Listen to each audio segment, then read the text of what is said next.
नमस्कार, मैं उदय प्रताप सिंह। आप देख रहे हैं इंडिया न्यूज और न्यूज एक्स। और आज हम आपकी मुलाकात करवाने वाले हैं एक ऐसे शख्स से जिनको अब कोई भी परिचय का मोहताज नहीं। जी हाँ, मैं बात कर रहा हूँ सबसे नौजवान भारतीय जिन्होंने ओलंपिक पदक जीता है किसी भी इंडिविजुअल स्पोर्ट में अब तक के भारत के इतिहास में। अमन सेरावत हमारे संग जुड़ गए हैं। Aman Sehrawat, Olympic bronze medallist 2024 Paris Olympics के। बहुत बहुत स्वागत है इंडिया न्यूज और न्यूज एक्स पर। अब जब ये सुनते हैं, खैर ओलंपिक्स ब्रॉन्ज मेडलिस्ट तो आप सुन ही रहे हैं, मगर जब ये सुनते हैं कि अब तक भारत का इतिहास आपने रचा है, सबसे नौजवान खिलाड़ी अब बन गए हैं, पदक जिसने हासिल किया है, क्या महसूस करते हैं? मतलब बहुत अच्छे महसूस कर रहे हैं कि भाई इतनी कम उम्र में इतनी ओलंपिक में मेडल आ गया। मतलब रेसलिंग में तो इतनी कम उम्र में आना बहुत मुश्किल हो जाता है। तो मतलब इसके जो टारगेट है वो शुरू से था भैया को 2024 में ओलंपिक में जाना है, तो उसी के हिसाब से प्रैक्टिस चल रही थी। तो मतलब बहुत खुशी हो रही है कि भाई इतने कम उम्र में मेडल देश के लिए दिया है। और अभी तो काफ़ी टाइम है, काफ़ी और देंगे आगे 2028 और 32 में भी पूरी मेहनत करेंगे उसके लिए। जी, और एक और ब्रेकिंग न्यूज़ भी आ गई है जो बहुत ही खुशखबरी है अमन के फैंस के लिए। वो ये है कि अब आप विश्व में नंबर 2 बन गए हैं। हाँ, यही 57 किलोग्राम वेट कैटेगरी में, ये भी खबर आ गई है। हाँ। तो ये भी आप किस नज़रिए से देख रहे हैं, क्योंकि ओलंपिक्स के बाद ये एक और बहुत बड़ी कामयाबी है आपके लिए? हाँ, बस इसी उससे देखे भाई, इसको जो ये आई है तो इसको हरदम बनाए रखें। जो अभी तो मतलब सेकंड है, तो हमारा तो यही टारगेट है कि भाई आगे फर्स्ट पर आएंगे रैंकिंग में। तो अपनी ओर से हमें पूरा 100% देंगे फर्स्ट पर आने के लिए, यही सोच है। अभी तो सेकंड पे तो आ गए, तो फर्स्ट की सोच है। जी, ये देखो, यही खिलाड़ी का जज्बा है कि इन्होंने ब्रॉन्ज मेडल हासिल कर दिया, फिर वर्ल्ड नंबर 2 बन गए, मगर अब ये रुकेंगे नहीं जब तक ये नंबर 1 ना बने। अब हम बात करते हैं आपकी जर्नी के बारे में। इस ओलंपिक्स पे तो आएंगे, मगर क्योंकि आज हम मौजूद हैं और मैं अपने वीडियो जर्नलिस्ट को बताना दरख्वास्त करता हूँ कि आप दिखाएं कि कहाँ मौजूद हैं। हम मौजूद हैं इस वक्त दिल्ली के मशहूर छत्रसा स्टेडियम में, जहाँ अमन ने अपनी कुश्ती की शुरुआत की थी, जहाँ उनको वो ट्रेनिंग मिली थी, जहाँ उनको वो सारे गुण मिले थे जिसकी वजह से उन्होंने ये बड़ी कामयाबी जो है वो हासिल की है। तो आज हम सुनेंगे अमन की कहानी, अमन की ही जुबानी। बताइए, पहले कदम कब रखे थे आपने यहाँ पे? यहाँ पर 2014 में रखा था, मतलब पहला कदम। तो ये रेसलिंग की शुरुआत तो 2014 में ही, मतलब पहले छोटे थे, जब गांव में अखाड़ा था गादनी, उसी में वैसे खेलने जाते थे। तो बच्चे बड़े बड़े थे, वे प्रैक्टिस करते थे मिट्टी में ही। तो फिर मैं भी थोड़ा वैसे खेलने लगा, मिट्टी में बढ़ने लग गया। फिर मैंने एक दिन पिताजी से कहा मैं पहलवानी करूँगा, मुझे पढ़ाई वढ़ाई नहीं होगी। मतलब इतना ध्यान नहीं था पढ़ाई में भी, फिर पहलवानी करूँगा। तो फिर कितनी उम्र में? ये 10-11 साल का ही था जब मैं। तो फिर वे उन्होंने कहा भाई वहाँ पर गुरु जी का, सतपाल पहलवान जी का, सुरेश पहलवान जी का तो नाम सुना ही था कि भाई 76 साल में रहते हैं। तो फिर वे बोले भाई मतलब बढ़िया अच्छा रेसलर बनना है तो भाई अच्छे अखाड़े में भी जाना पड़ेगा। तो फिर वो यहाँ छोड़ गए मुझे को सतपाल पहलवान जी के पास। तो फिर यहाँ पर छोड़ गए, तो 5-6 महीने के बाद वो एक्सपायर हो गए किसी मतलब बीमारी से। तो फिर मेरे भाई सागर थे, उन्हें संभाला, मतलब उन्हीं ने ध्यान रखा मेरा यहाँ पर। तो मतलब अभी तक वही संभाल रहे हैं शुरू से अभी तक, तब तक। और जब यहाँ पहले दफ़े आप आए तो क्या सीधा सतपाल जी के भीतर आपने ये सीखना शुरू कर दिया, या कोई और आपके कोच भी थे जिनके भीतर आपने शुरू किया? सारा जो जो फॉर्मेट होता है, जो टेक्निक होता है, वो किसके भीतर आप सीखते रहे? ये सुशील पहलवान जी को भी देखते थे जब ये प्रैक्टिस करते थे यहाँ, और सतपाल पहलवान जी बताते थे भाई बीच बीच में कौन सा दाव कहाँ पे, मैं देख देख के और वो बताते थे, तो उन्हीं को सीख के बस आ गए। जब सुशील को देखते थे तो लगता था कि मुझे भी वहीं जाना है, मुझे भी ओलंपिक्स में मेडल? हाँ, मुझे लगता था भाई हमें भी एक दिन पहलवान जी की तरह ओलंपिक में मेडल लाना है। पर ऐसा नहीं था कि भाई, ऐसा नहीं था कि इतनी कम उम्र में मिल जाएगा, मतलब ऐसे। पर न्यू था भाई हम अपनी पूरी मेहनत करेंगे और जरूर ओलंपिक में मेडल लाएंगे। ओलंपिक्स ये शब्द, ये कब पहली बार आपने सुना और सीखा कि ओलंपिक्स होता क्या है? ओलंपिक्स का तो पहले तो बच्चे थे, मतलब इतना मालूम नहीं था। फिर राम राम से 2-3 साल बाद लगने लगा भाई ओलंपिक भी है। और फिर हमें भी फिर भाई यही सोचा भाई ओलंपिक में मेडल आना है फिर तो बस यही सोच थी। तो बिरहोर से आप हैं, बिरहोर हाँ, आपका हाँ। गांव है, ये झज्जर में पड़ता है, झज्जर जिले में पड़ता है, हरियाणा राज्य में आता है। और अमन, बहुत कष्ट भी आपने झेले हैं, आसान राह नहीं आपकी रही है। कितना मुश्किल था उस वक्त आपके लिए मानसिक तौर पे जब आपकी माँ गुजर गई इतनी छोटे से उम्र पे, और फिर आपके पिताजी भी गुजर गए? मतलब बहुत मुश्किल था। तो फिर मतलब हर एक तरीका से सोचना पड़ता था कि बहन भी है भाई, उसका भी ध्यान रखना था, मेरी जिम्मेवारी है। और काफ़ी मतलब फिर मेरे ताऊ जी ने संभाला था मुझको, रणबीर रणबीर है उनका नाम है। तो उन्हें संभाला, फिर मतलब उन्हें पूरा ध्यान रखा भाई, अपनी डाइट पे भी वहाँ पर पैसे पहुँचाते थे यहाँ, मतलब डाइट के लिए दूध आते थे, जैसे दूध भी लेके आते थे, फल फ्रूट भी और घी भी। मतलब वे चे बेशक से खुद नहीं खाते थे पर मेरे लिए जरूर पहुँचाते थे वे, मतलब उन्हें इतना करा कि इतने में पिताजी भी होते तो वे भी नहीं कर पाते, मतलब इतना करा। और ये भी क्या सही है कि उस समय आपका मानसिक संतुलन इतना बिगड़ गया था कि आप शायद नशा की ओर भी जाने वाले थे बट रोका गया? और ना ना आप नहीं सोचते हो आपकी अगर जिंदगी उस तरफ चली जाती तो फिर क्या अलग अमन सेरावत नहीं बन पाता ये? नहीं, ऐसा तो कुछ था ही नहीं, जब तो बच्चे थे क्या नशे को तो कौन जानता था, छोटे छोटे बच्चे थे 10-11 साल का, तो क्या नशे को जाने। पर हाँ मतलब यहाँ पर आकर मतलब अच्छे दोस्त मिल गए और भाई मिल गया जो हमेशा संगत अच्छी ध्यान मिल रखा, संगत अच्छी मिल गई, उससे बहुत फर्क पड़ा। बस सारा ही फर्क उसी का, जो मेरे भाई ने मतलब 24-24 घंटे मेरे साथ थे, कभी मुझे अकेला बाहर नहीं जाने दिया, तो हरदम मतलब अपने पास ही रखा 24 घंटे। सुबह मेरे बाउट जोर देखता था, उनकी कमी बताता था, फिर मेहनत बताता भाई ये करनी है वो करनी है, तो मतलब सारा रोल उसी का है जो मैंने है। जी। अब जब ये मेडल आपको मिला तो पहले शब्द क्या थे परिवार के और आपके यहाँ के कोच के? क्या बात हुई तब उनसे, क्या कुछ कहा उन्होंने आपसे? मैडम जी थे बस, गुरु जी सतपाल पहलवान जी से बात हुई थी फ़ोन पर, मतलब वो तो इतने भावुक हो गए, रोने लग गए थे, आंखों में पानी, भाई तूने कमाल कर दिया, तेरी मेहनत काम आई, मैं ऐसे भाई आगे और करना अच्छा। फिर मैंने एक किस्सा और है, फिर मैंने उसके बाद सागर भाई से फ़ोन पे बात करी है कि भाई वो सागर भाई तो का आप जिक्र कर रहे थे आप। हाँ हाँ भाई वो तो तारीफ करेगा, वही तो ओलंपिक में मेडल जीत लिया। मैंने तो फोन उठाया, मुझे पर डांटने लग गया भाई। अखे, तू तू उसे मतलब तुझे वो गलती करी कैसे क्यों, कि मैंने समझा के भेजा था भाई, उसके हाथ मत धरना कंधे पर, वो दो भी मारता है। तो फिर ऐसे ही भाई ये मतलब तूने तो फर्स्ट आना था, मतलब उसको बता था भाई 10 साल हो गए साथ में, भाई किस में कितना क्या मतलब प्रैक्टिस कराता था, बता भाई कौन क्या कर सकता है। तो मतलब वो हरदम ऐसे सोचता भैया गोल्ड लेके आएगा।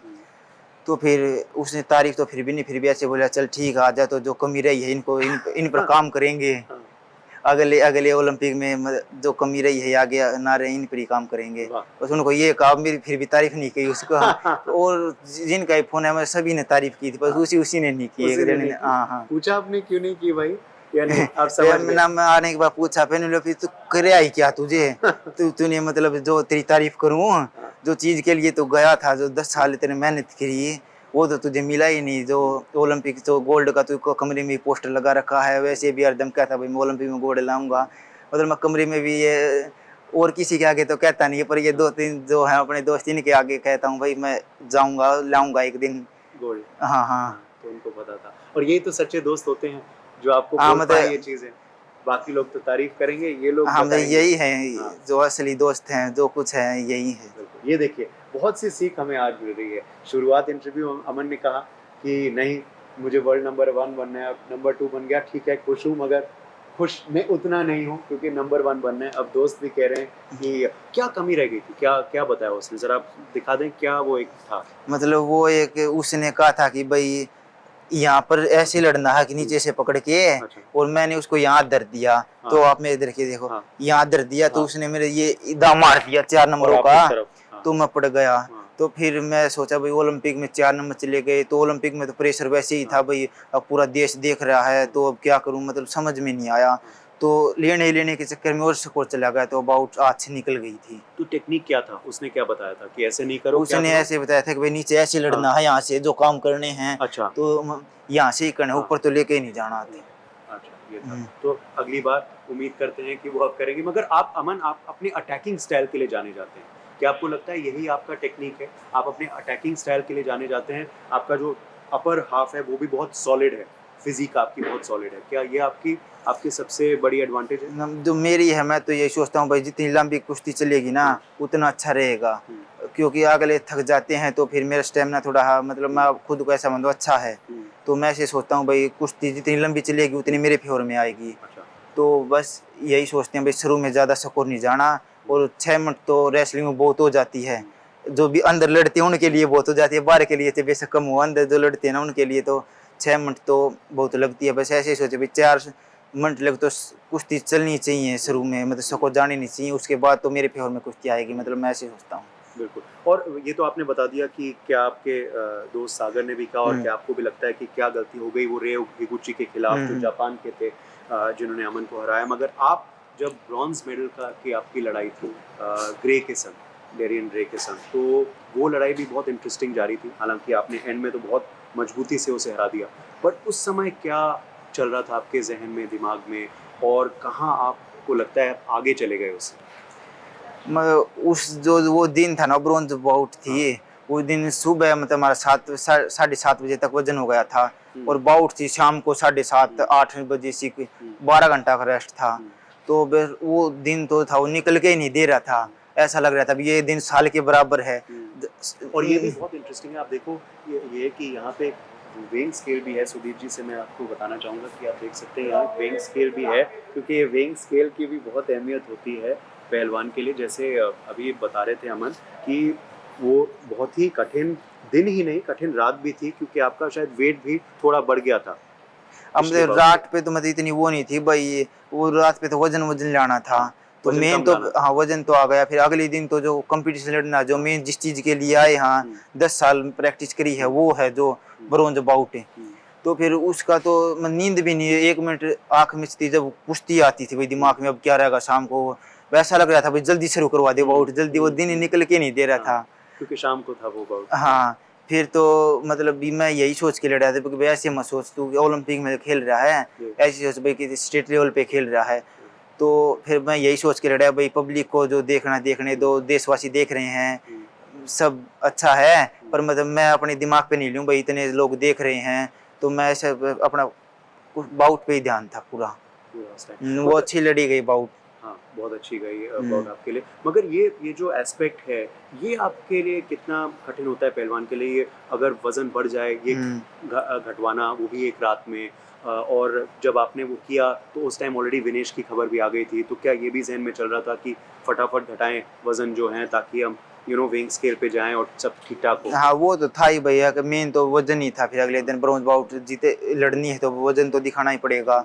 तो फिर मुझे पता था कि भाई मैं 23 वर्ल्ड चैंपियनशिप में गोल्ड लाया था ना, जब भी मुझे अगले दिन वजन दिखाना पड़ा था, तो मतलब मुझे विश्वास था कि वजन तो आ जाएगा तेरा।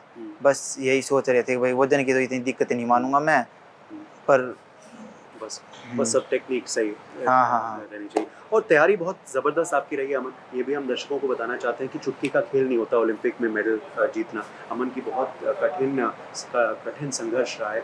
10-11 साल की उम्र से यही स्टेडियम में ट्रेनिंग करते रहे। मगर आपकी राह भी बहुत सही चल रहा था।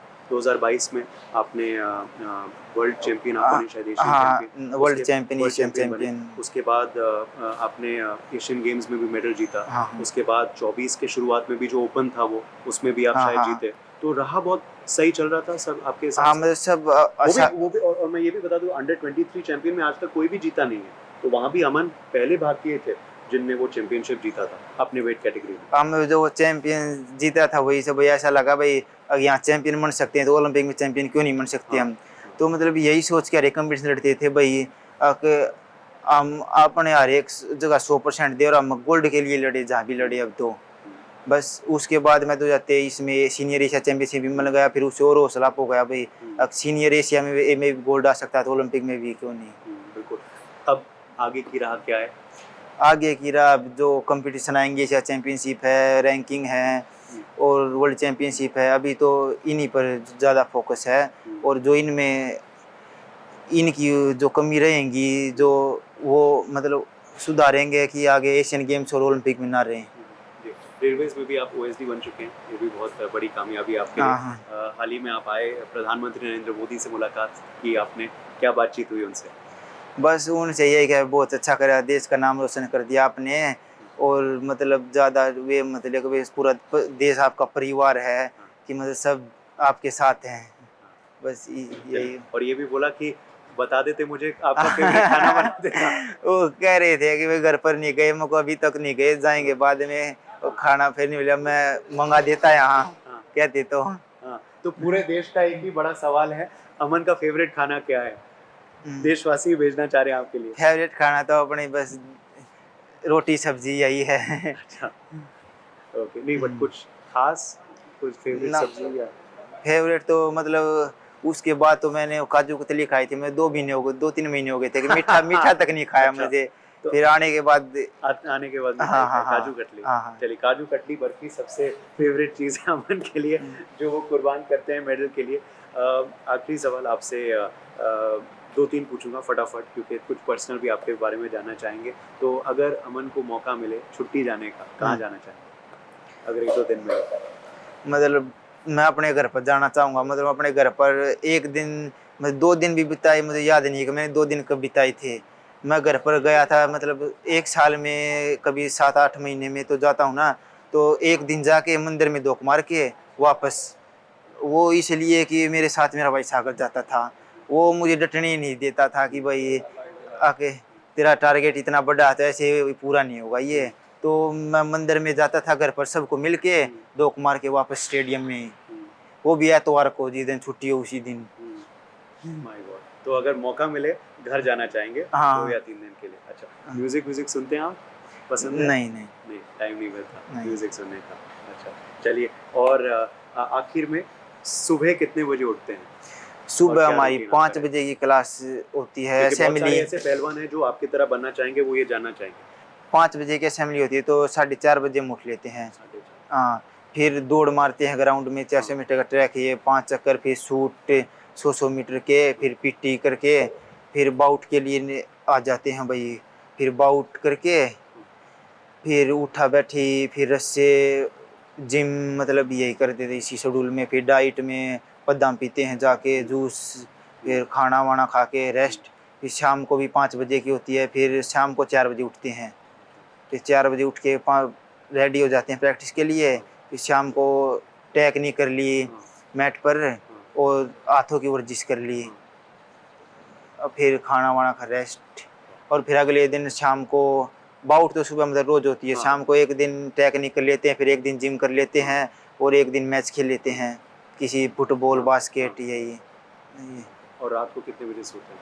रात को 10:30 बज जाते हैं हमारे सोने। 4:30 बजे हाँ, सो जाते हैं। वाह, ये होता है रूटीन, और ऐसे ही नहीं बनता है चैंपियन।